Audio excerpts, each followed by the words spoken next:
Hello friends, welcome in our channel. मैं हूं आपका दोस्त गोविंद शर्मा। जैसा कि आपको पता है कि हम बात कर रहे हैं यहां पर एएलएम, एसए और जेई की एग्जाम्स के लिए जो इलेक्ट्रिशियन या फिर इलेक्ट्रिसिटी से रिलेटेड जो भी टॉपिक्स होंगे उनकी मैं बात करने वाला हूं यहां पर। आज की क्लास में मैं आपको बेसिक बातें बताऊंगा रेजिस्टेंस यानी कि प्रतिरोध के बारे में। कितने प्रकार के प्रतिरोध होते हैं, उनसे कौन कौन से क्वेश्चंस आते हैं, किस प्रकार के क्वेश्चन यहां से पूछे जाते हैं, वो सारे क्वेश्चन आपको इस क्लास के बाद जरूर समझ में आएंगे। अगली क्लास में मैं आपको बताने वाला हूं कि कौन कौन सी चीजों पर प्रतिरोध है वो निर्भर करता है या कौन कौन सी चीजें प्रतिरोध को इफेक्ट करती हैं। ये बातें हम अगली क्लास में करेंगे। आज की क्लास में बेसिक मैं आपको बताऊंगा टाइप ऑफ रेजिस्टेंस कितने होते हैं, रजिस्टर या फिर रेजिस्टेंस कितने प्रकार का होता है।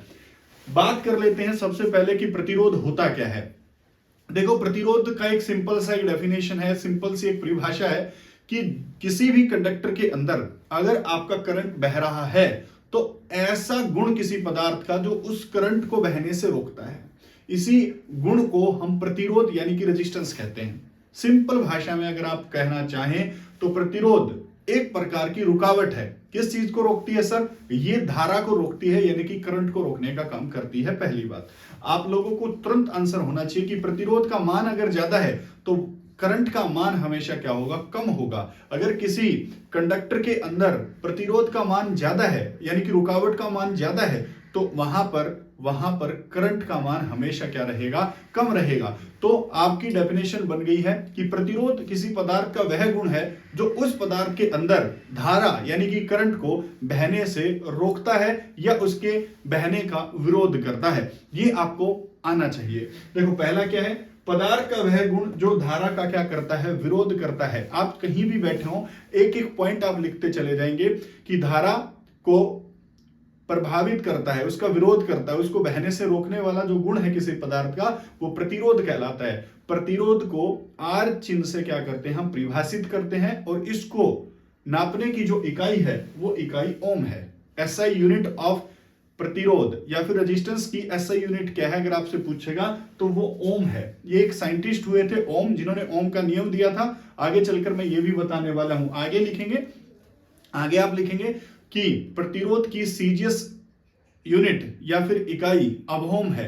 एक अभोम बराबर होता है 10 की पावर -9 ओम के। या सारा लिख लेंगे, आप लोगों ने इतना लिख लिया होगा। उसके बाद आगे लिखेंगे प्रतिरोध दो प्रकार का होता है, या प्रतिरोध या फिर रेजिस्टेंस या फिर रजिस्टर जो बनाए जाते हैं। देखो, रेजिस्टेंस तो हो गया गुण किसी पदार्थ का, और ऐसा करने वाला कोई किसी पदार्थ का टुकड़ा प्रतिरोध कहलाएगा, रजिस्टर कहलाएगा।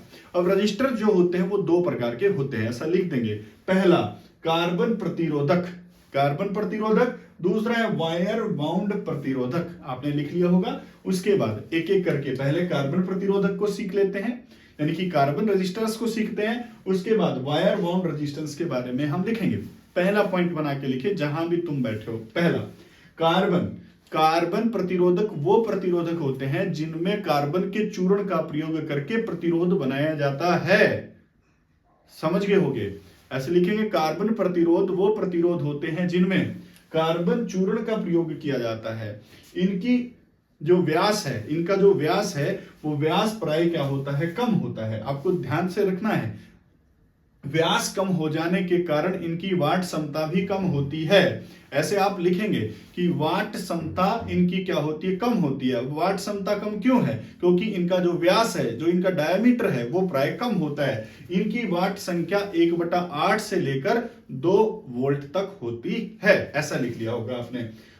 आपसे ये भी पूछेगा कि कार्बन प्रतिरोधक का प्रयोग कहां करते हैं, तो इनका प्रयोग रेडियो में, इनका प्रयोग मोबाइल में और इनका प्रयोग टीवी में किया जाता है। इतनी बातें आपको समझ में आ गई होंगी ध्यान से।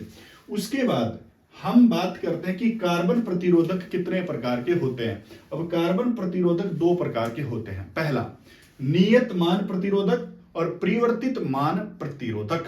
ध्यान से लिख लेना। वहां पर हम देखते हैं नियत मान प्रतिरोधक क्या होता है।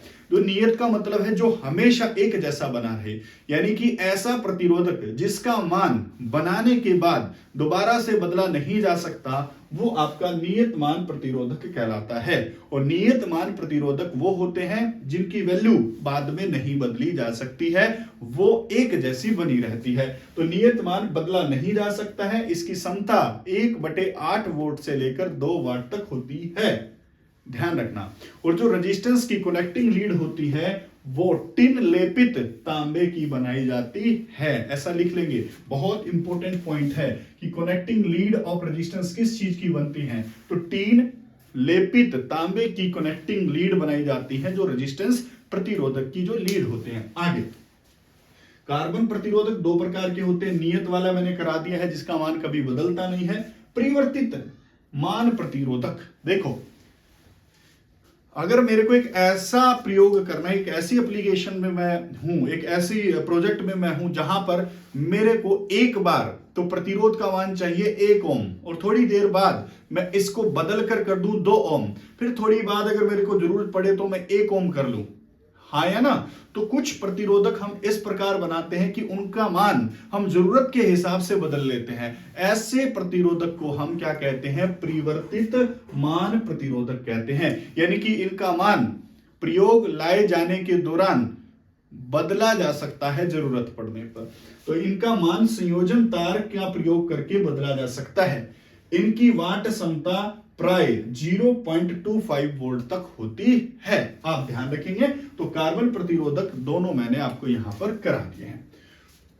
उसके बाद देखो वायर बाउंड, यहां पर मैंने एक प्रतिरोधक का एक प्रकार लिया था, कार्बन वाला तो हमने कर लिया। वायर बाउंड का क्या है, देखो वायर बाउंड प्रतिरोधक आपके क्या होते हैं कि हम एक इंसुलेटर की एक ट्यूब ले लें, एक ऐसे नली सी ले लें, जैसे कि ये नली यहां पर है, इंसुलेटर की एक नली ले लें, और इस इंसुलेटर की नली के ऊपर हम ना एक तार को लपेटें, और वो तार जो होगा वो रेजिस्टेंस का काम करेगा, प्रतिरोधक का काम करेगा। ऐसे प्रतिरोधक जो किसी इंसुलेटिंग छड़ के ऊपर तार लपेट कर बनाए जाते हैं उनको हम वायर बाउंड प्रतिरोधक कहते हैं। आपने लिख लिया होगा, है ना।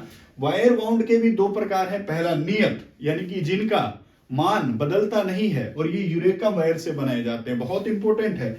यूरेका वायर आपकी रेजिस्टेंस के लिए काम आती है, कॉपर और निकल की बनती है, रेशियो है 55-45 का। मान नियत मान का इतना मान रहेगा, और आपको ध्यान रखना है। यहां देखेंगे अगर नियत मान वायर बाउंड प्रतिरोधक का चिन्ह आपको यहां दिया गया है जो आप उतार सकते हो। उसके बाद वायर बाउंड परिवर्तित मान प्रतिरोधक जो होते हैं, बेटा देखो ये यहां पर देखो 2 तो सताई लीड दी गई है, यहां ऐसे ये प्रतिरोधक बनाया गया है, इसमें 2 परमानेंट लीड है, और ये संयोजन वायर यहां पर लगाई गई है, ये असताई है। इसको तुम इधर उधर करोगे तो रेजिस्टेंस बदलेगा, और जैसा जितना भी तुम्हें रेजिस्टेंस चाहिए उतना रेजिस्टेंस तुम इनको एडजस्ट करके ले सकते हो। तो इस प्रकार के जो वायर बाउंड रेजिस्टेंस होते हैं जिनका मान बदला जा सकता है, वे परिवर्तित मान वायर बाउंड प्रतिरोधक कहलाते हैं, और इनका प्रयोग मुख्य रूप से रेगुलेटर्स में किया जाता है। तुमने देखा होगा कि रेगुलेटर, जो फैन का रेगुलेटर होता है, उसको इस तरफ करोगे तो पंखा क्या है, धीमा चलेगा, उस तरफ करोगे तो तेज चलेगा। वो है क्या सर, वो कुछ भी नहीं है, वो एक रेजिस्टेंस है। कौन सा रेजिस्टेंस,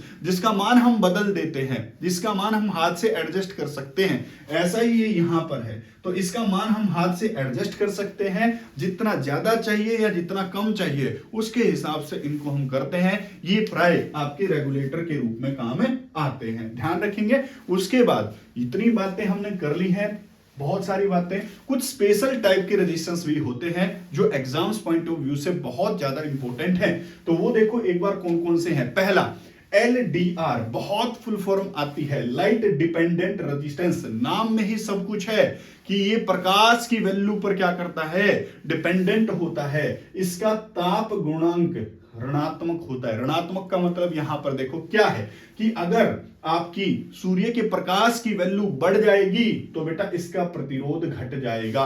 ध्यान रखना, LDR प्रकाश में जाने पर अपना प्रतिरोध क्या कर लेते हैं, कम कर लेते हैं, और इनका प्रयोग बेटा स्ट्रीट लाइट के रूप में किया जाता है। देखो आपने देखा होगा कुछ शहरों में जब अंधेरा हो जाएगा तो स्ट्रीट लाइट अपने आप जल जाती है, उनको जलाने की जगाने की जरूरत नहीं पड़ती है। और जब उजाला हो जाता है तो वो अपने आप बंद भी हो जाती है। तो उनमें कौन सा रेजिस्टेंस लगा होता है? उनमें एलडीआर रेजिस्टेंस लगा होता है, ध्यान रखेंगे, याद रख लेंगे। उसके बाद आपका है थर्मिस्टर।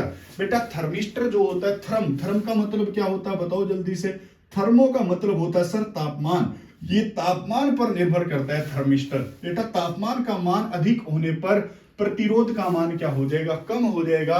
सर ये एनटीसी टाइप का है। एनटीसी टाइप का मतलब क्या है? तापमान के उल्टा काम करता है, नेगेटिव थर्मल कोफिशिएंट पर काम करता है। तापमान ज्यादा हो जाएगा तो प्रतिरोध का मान क्या हो जाएगा? कम हो जाएगा आपके थर्मिस्टर में। एक होता है वेरिएस्टर। बेटा जो वेरिएस्टर होता है, जहां भी बैठे हो लिख लो कि वेरिएस्टर जो होता है वो वोल्टेज पर काम करता है, प्राय वोल्टेज के उल्टा काम करता है। यानी कि वोल्टेज का मान ज्यादा हो जाएगा तो रेजिस्टेंस का मान क्या हो जाएगा? ऑटोमेटिकली क्या हो जाएगा? कम हो जाएगा। ये आपको ध्यान रखना, पेपर के लिए इंपॉर्टेंट है। एक रियोस्टेट तुमने देखा होगा जो प्रयोगशाला में प्रयोग करते हैं। रियोस्टेट एक प्रकार का क्या है? परिवर्तित रेजिस्टेंस है, जिसको हम हाथ से क्या कर सकते हैं? ज्यादा या कम कर सकते हैं। इस प्रकार का रेजिस्टेंस रियोस्टेट कहलाता है। और रियोस्टेट जो होता है वो प्रयोगशाला में सबसे ज्यादा प्रयोग किया जाता है। उसके बाद एक पोटेंशियोमीटर प्रतिरोधक है, जो रेडियो में रिसीवर के रूप में काम में लिया जाता है, उसको हम पोटेंशियोमीटर प्रतिरोधक कहते हैं। तो आज की क्लास में बेसिकली हमने प्रतिरोध के टाइप के बारे में सीखा कि कौन कौन से टाइप प्रतिरोध में पाए जाते हैं और कौन कौन से नहीं पाए जाते। आई होप आपको ये सीरीज अच्छी लग रही है। आई होप आपको ये वीडियो पसंद आया होगा। अगर आपको वीडियो के बारे में कुछ आपके सुझाव देने तो प्लीज डू कमेंट बिलो। नमस्कार, जय हिंद, जय भारत। मिलते हैं अगली वीडियो में। नमस्कार।